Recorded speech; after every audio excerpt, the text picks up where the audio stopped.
Chapter 40, in which the story of the captive is continued. Blessed souls that from this mortal husk set free, in guerdon of brave deeds beatified, above this lowly orbs of ours abide, made heirs of heaven and immortality, with noble rage and ardor glowing ye, your strength while strength was yours in battle plied, and with your own blood and the foeman's died, the sandy soil and the encircling sea. It was the ebbing lifeblood first that failed, the weary arms, the stout hearts never quailed. Though vanquished, yet ye earned the victor's crown. Though mourned, yet still triumphant was your fall. For there ye won, between the sword and wall, in heaven glory and on earth renown.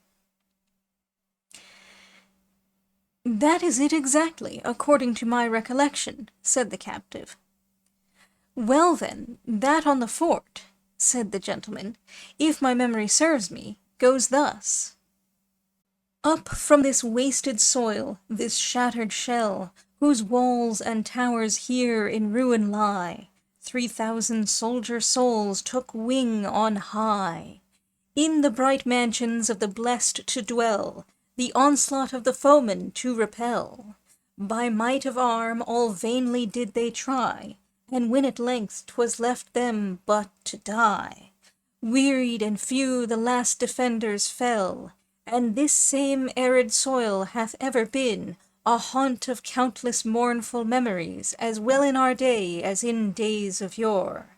But never yet to heaven it sent, I ween, from its hard bosom purer souls than these, or braver bodies on its surface bore. The sonnets were not disliked, and the captive was rejoiced at the tidings they gave him of his comrade, and continuing his tale, he went on to say, the goletta and the fort being thus in their hands, the Turks gave orders to dismantle the goletta, for the fort was reduced to such a state that there was nothing left to level, and to do the work more quickly and easily they mined it in 3 places, but nowhere were they able to blow up the part which seemed to be the least strong, that is to say, the old walls, while all that remained standing of the new fortifications that the Fraten had made came to the ground with the greatest ease. Finally, the fleet returned victorious and triumphant to Constantinople, and a few months later died my master, El Ukali, otherwise Ukali Fartax, which means in Turkish the scabby renegade, for that he was. It is the practice with the Turks to name people from some defect or virtue they may possess, the reason being that there are among them only 4 surnames belonging to families tracing their descent from the Ottoman house, and the others, as I have said, take their names and surnames either from bodily blemishes or moral qualities. This scabby one rode at the oar as a slave of the Grand Signiors for 14 years, and when over 34 years of age, in resentment at having been struck by a Turk while at the oar, turned renegade and renounced his faith in order to be able to revenge himself. And such was his valor that, without owing his advancement to the base ways and means by which most favorites of the Grand Signor rise to power, he came to be king of Algiers, and afterwards general on sea, which is the 3rd place of trust in the realm. He was a Calabrian by birth, and a worthy man morally, and he treated his slaves with great humanity. He had 3,000 of them, and after his death they were divided, as he directed by his will, between the Grand Signor, who is heir of all who die and shares with the children of the deceased, and his renegades. I fell to the lot of a Venetian renegade who, when a cabin boy on board a ship, had been taken by Ukali and was so much beloved by him that he became one of his most favored youths. He came to be the most cruel renegade I ever saw. His name was Hassan Aga, and he grew very rich and became king of Algiers. With him I went there from Constantinople, rather glad to be so near Spain, not that I intended to write to anyone about my unhappy lot, but to try if fortune would be kinder to me in Algiers than in Constantinople, where I had attempted in 1,000 ways to escape without ever finding a favorable time or chance. But in Algiers I resolved to seek for other means of effecting the purpose I cherished so dearly, for the hope of obtaining my liberty never deserted me, and when in my plots and schemes and attempts the result did not answer my expectations, without giving way to despair, I immediately began to look out for or conjure up some new hope to support me, however faint or feeble it might be.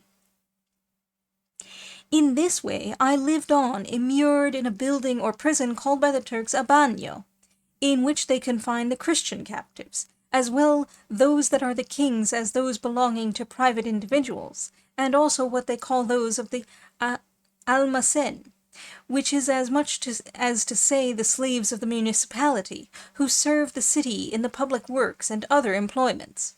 But captives of this kind recover their liberty with great difficulty, for, as they are public property and have no particular master, there is no one with whom to treat for their ransom, even though they may have the means. To these bagnios, as I have said, some private individuals of the town are in the habit of bringing their captives, especially when they are to be ransomed, because there they can keep them in safety and comfort until their ransom arrives.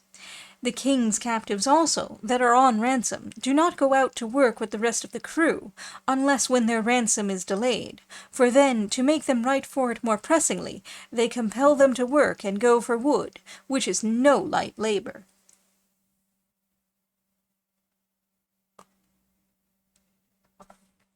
I, however, was one of those on ransom, for when it was discovered that I was a captain, although I declared my scanty means and want of fortune, nothing could dissuade them from including me among the gentlemen and those waiting to be ransomed. They put a chain on me, more as a mark of this than to keep me safe, and so I passed my life in that bagnio with several other gentlemen and persons of quality marked out as held to ransom. But though at times, or rather almost always, we suffered from hunger and scanty clothing, nothing distressed us so much as hearing and seeing at every turn the unexampled and unheard-of cruelties my master inflicted upon the Christians. Every day he hanged a man, impaled one, cut off the ears of another, and all with so little provocation, or so entirely without any, that the Turks acknowledged he did it merely for the sake of doing it, and because he was by nature murderously disposed towards the whole human race. The only one that fared at all well with him was a Spanish soldier, something de Saavedra by name, to whom he never gave a blow himself, or ordered a blow to be given, or addressed a hard word, although he had done things that will dwell in the memory of the people there for many a year, and all to recover his liberty. And for the least of the many things he did, we all dreaded that he would be impaled, and he himself was in fear of it more than once, and only that time does not allow, I could tell you now something of what that soldier did, that would interest and astonish you much more than the narration of my own tale. To go on with my story, the courtyard of our prison was overlooked by the windows of the house belonging to a wealthy Moor of high position, and these, as is usual in Moorish houses, were rather loopholes than windows, and besides were covered with thick and close lattice-work. It so happened, then, that as I was one day on the terrace of our prison with 3 other comrades, trying to pass away the time, how far we could leap with our chains, we being alone, for all the other Christians had gone out to work, I chanced to raise my eyes, and from one of these little closed windows I saw a reed appear with a cloth attached to the end of it, and it kept waving to and fro, and moving as if making signs to us to come and take it. We watched it, and one of those who were with me went and stood under the reed to see whether they would let it drop, or what they would do, but as he did so the reed was raised and moved from side to side, as if they meant to say no by a shake of the head. The Christian came back, and it was again lowered, making the same movements as before. Another of my comrades went, and with him the same happened as with the first. and then the third went forward, but with the same result as the first and second. Seeing this, I did not like to try my luck, and as soon as I came under the reed, it was dropped and fell inside the bagnio at my feet. I hastened to untie the cloth, in which I perceived a knot, and in this were 10 cianis, which are coins of base gold, current among the Moors, and each worth 10 reals of our money. It is needless to say I rejoiced over this godsend, and my joy was not less than my wonder as I strove to imagine how this good fortune could have come to us, but to me specially. For the evident unwillingness to drop the reed for any but me showed that it was for me the favour was intended. I took my welcome money, broke the reed, and returned to the terrace, and looking up at the window I saw a very white hand put out that opened and shut very quickly.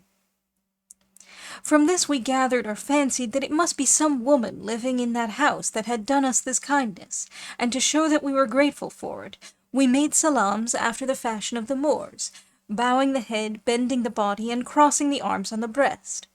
Shortly afterwards, at the same window, a small cross made of reeds was put out and immediately withdrawn. This sign led us to believe that some Christian woman was a captive in the house, and that it was she who had been so good to us. But the whiteness of the hand and the bracelets we had perceived made us dismiss that idea, though we thought it might be one of the Christian renegades whom their masters very often take as lawful wives, and gladly, for they prefer them to the women of their own nation. In all our conjectures we were wide of the truth. So from that time forward our sole occupation was watching and gazing at the window where the cross had appeared to us, as if it were our pole star. But at least 15 days passed without our seeing either it or the hand, or any other sign, and though meanwhile we endeavoured with the utmost pains to ascertain who it was that lived in the house, and whether there were any Christian renegade in it, nobody could ever tell us anything more than that he who lived there was a rich Moor of high position, Haji Morato by name, formerly Al-Said of La Plata, an office of high dignity among them. But when we least thought it was going to rain any more cianis from that quarter, we saw the reed suddenly appear with another cloth tied and a larger knot attached to it, and this at a time when, as on the former occasion, the bagnio was deserted and unoccupied.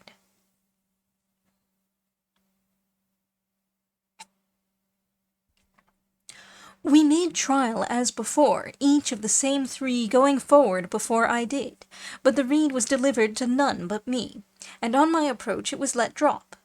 I untied the knot, and I found 40 Spanish gold crowns with a paper written in Arabic, and at the end of the writing there was a large cross drawn. I kissed the cross, took the crowns, and returned to the terrace, and we all made our salams. Again the hand appeared. I made signs that I would read the paper, and then the window was closed. We were all puzzled, though filled with joy at what had taken place, and as none of us understood Arabic, great was our curiosity to know what the paper contained, and still greater the difficulty of finding someone to read it. At last I resolved to confide in a renegade, a native of Murcia, who professed a very great friendship for me, and had given pledges that bound him to keep any secret I might entrust to him.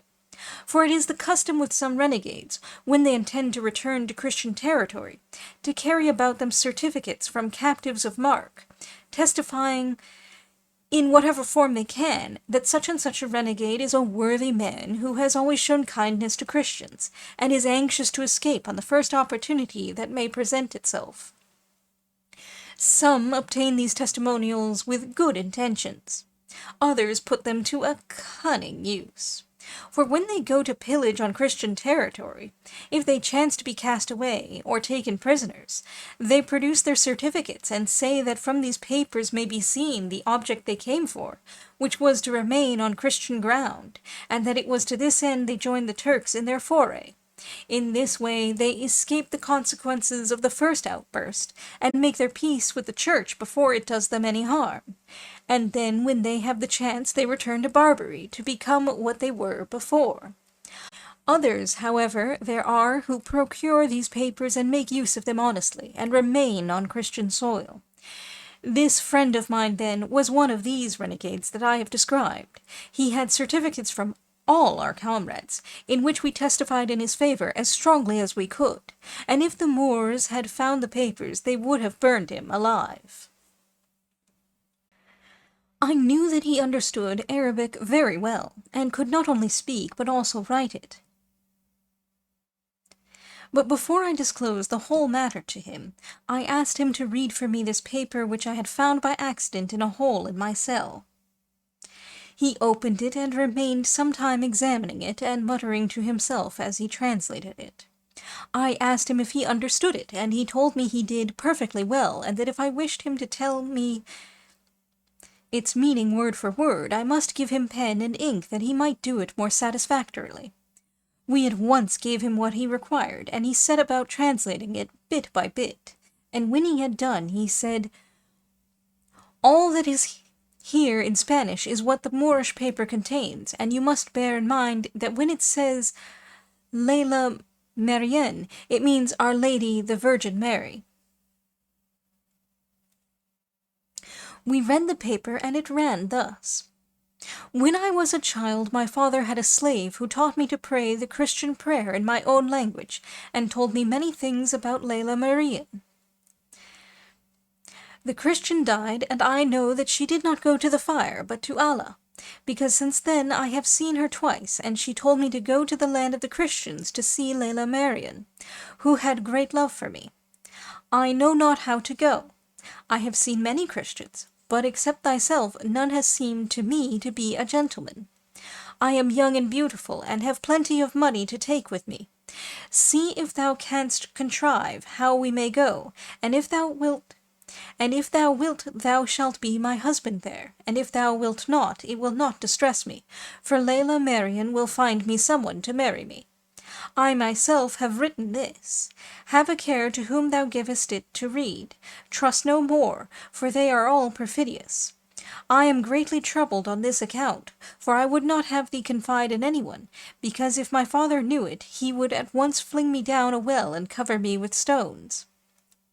I will put a thread to the reed, tie the answer to it, and if thou hast no one to write for thee in Arabic, tell it to me by signs, for Leila Marienne will make me understand thee. She and Allah and this cross, which I often kiss as the captive bade me, protect thee." Judge, sirs, whether we had reason for surprise and joy at the words of this paper, and both one and the other were so great, that the renegade perceived that the paper had not been found by chance, but had been in reality addressed to some one of us, and he begged us, if what he suspected were the truth, to trust him and tell him all, for he would risk his life for our freedom. And so saying, he took out from his breast a metal crucifix, and with many tears swore by the God the image represented, in whom, sinful and wicked as he was, he truly and faithfully believed, to be loyal to us and keep secret whatever we chose to reveal to him. For he thought and almost foresaw that by means of her who had written that paper, he and all of us would obtain our liberty, and he himself obtain the object he so much desired, his restoration to the bosom of the Holy Mother Church, from which by his own sin and ignorance he was now severed like a corrupt limb. The renegade said this with so many tears and such signs of repentance, that with one consent we all agreed to tell him the whole truth of the matter, and so we gave him a full account of all, without hiding anything from him. We pointed out to him the window at which the reed appeared, and he by that means took note of the house, and resolved to ascertain with particular care who lived in it. We agreed also that it would be advisable to answer the Moorish lady's letter, and the renegade, without a moment's delay, took down the words I dictated to him, which were exactly what I shall tell you, for nothing of importance that took place in this affair has escaped my memory, or ever will while life lasts. This, then, was the answer returned to the Moorish lady.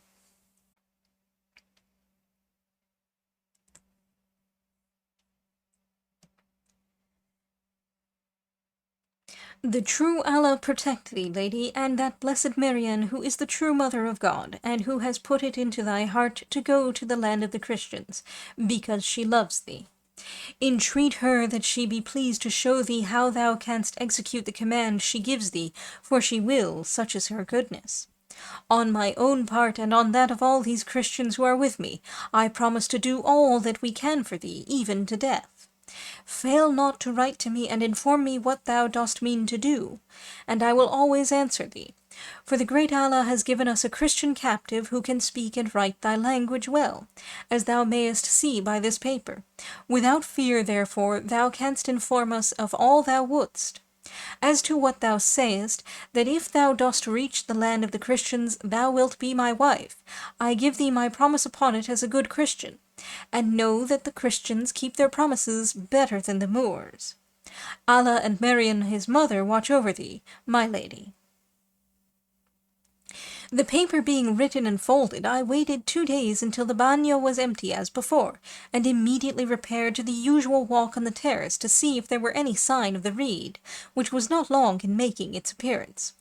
As soon as I saw it, although I could not distinguish who put it out, I showed the paper as a sign to attach the thread, but it was already fixed to the reed, and to it I tied the paper. And shortly afterwards our star once more made its appearance with the white flag of peace, the little bundle. It was dropped, and I picked it up, and found in the cloth, in gold and silver coins of all sorts, more than 50 crowns, which 50 times more strengthened our joy and doubled our hope of gaining our liberty. That very night our renegade returned, and said he had learned that the Moor we had been told of lived in that house, that his name was Haji Morato, that he was enormously rich, that he had one only daughter, the heiress of all his wealth, and that it was the general opinion throughout the city that she was the most beautiful woman in Barbary, and that several of the viceroys who came there had sought her for a wife, but that she had been always unwilling to marry, and that he had learned, moreover, that she had a Christian slave who was now dead. All which agreed with the contents of the paper. We immediately took counsel with the renegade as to what means would have to be adopted in order to carry off the Moorish lady and bring us all to Christian territory. And in the end it was agreed that for the present we should wait for a second communication from Zoraida, for that was the name of her who now desires to be called Maria, because we saw clearly that she and no one else could find a way out of all these difficulties. When we had decided upon this, the renegade told us not to be uneasy, for he would lose his life or restore us to liberty. For 4 days the bagnio was filled with people, for which reason the reed delayed its appearance for 4 days. But at the end of that time, when the bagnio was, as it generally was, empty, it appeared with the cloth so bulky that it promised a happy birth. Reed and cloth came down to me, and I found another paper and 100 crowns in gold, without any other coin. The renegade was present, and in our cell we gave him the paper to read, which was to this effect.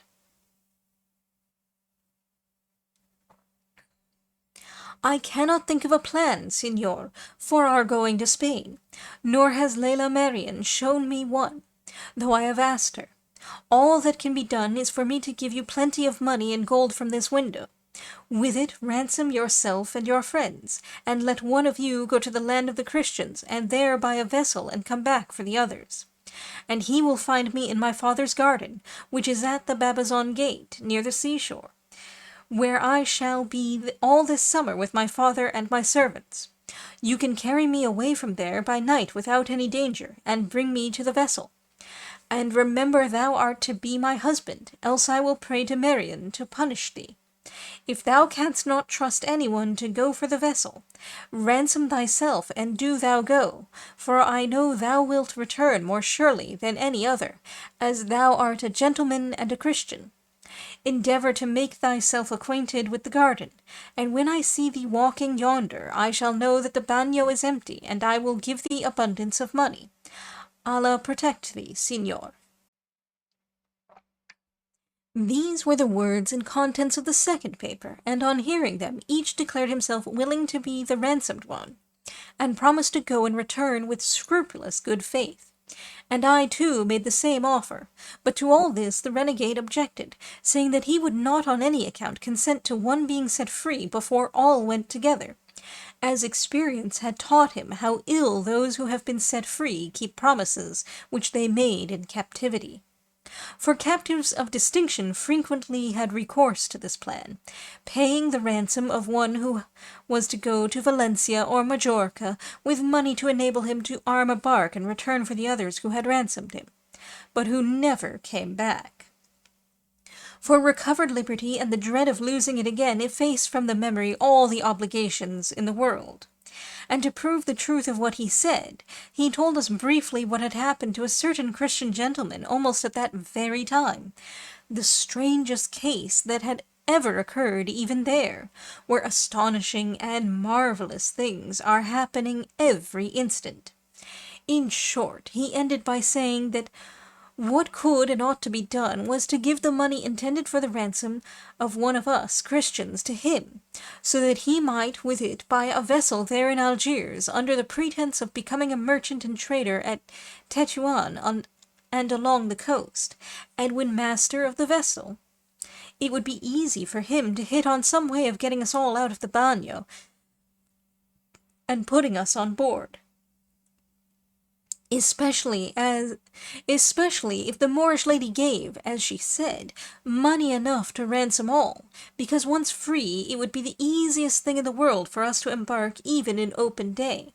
But the greatest difficulty was that the Moors do not allow any renegade to buy or own any craft, unless it be a large vessel for going on roving expeditions, because they are afraid that anyone who buys a small vessel, especially if he be a Spaniard, only wants it for the purpose of escaping to Christian territory.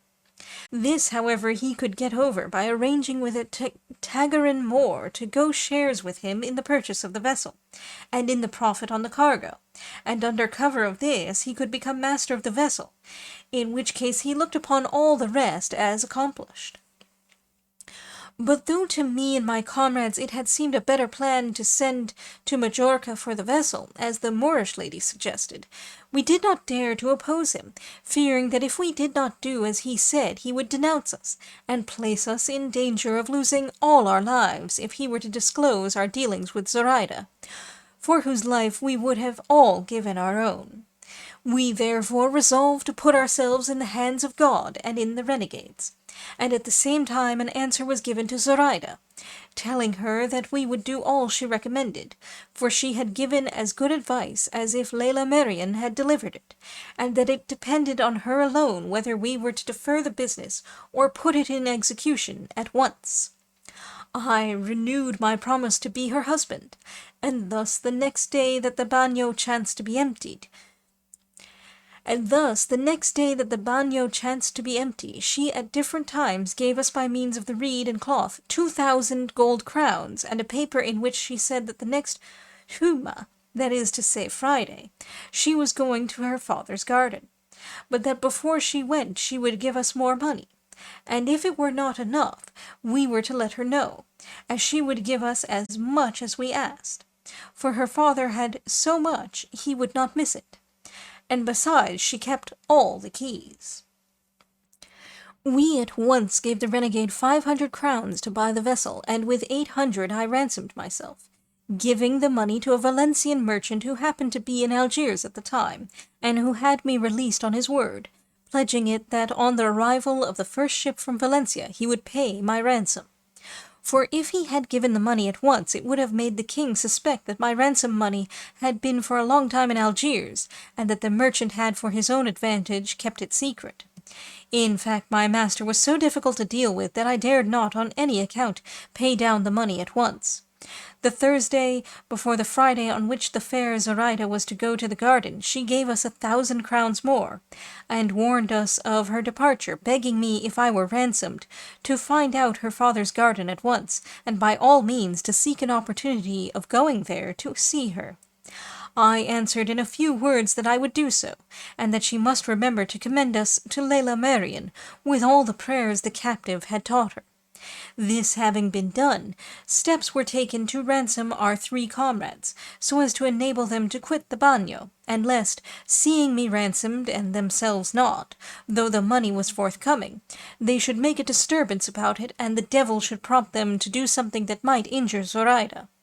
For though their position might be sufficient to relieve me from this apprehension, nevertheless I was unwilling to run any risk in the matter.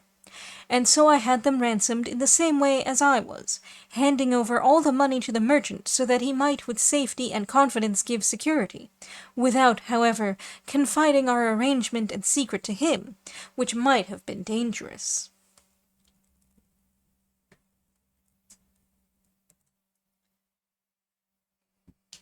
Blessed souls. Clemensin says the merits of this sonnet are slender, and that the next is no better. He particularly objects to the idea of souls dyeing the sea with their blood. But Clemensin has no bowels of compassion for the straits of a sonneteer. Fratin. Fratin, the little friar, the name by which Jacome Palearo went.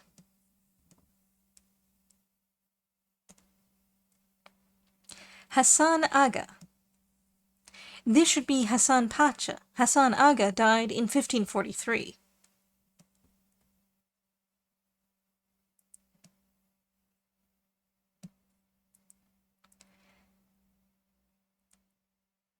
I immediately began to look out for or conjure up some new hope to support me, however faint or feeble it might be. The story of the captive, it is needless to say, is not the story of Cervantes himself, but it is colored throughout by his own experiences, and he himself speaks in the person of the captive.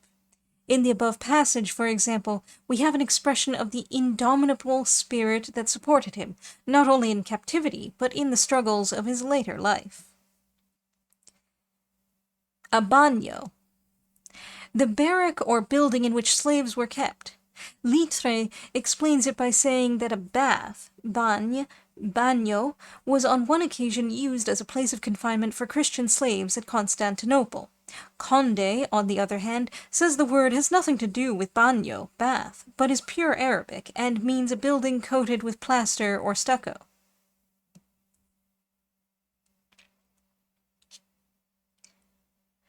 Something de Saavedra by name. This Tal de Saavedra was, of course, Cervantes himself. The story of his captivity and adventures had been already written by Haedo, but did not appear in print till 1612. Rodrigo Mendez Silva was so much struck by it that he mentions Cervantes as the most remarkable of the descendants of Nuno Alfonso. But strange to say, though he wrote in 1648, he does not seem to be aware that he is speaking of the author of Don Quixote. Perhaps the good Dryasdust had never heard of such a book. Formerly Al-Said of Lapata. Lapata, a fort near Oran.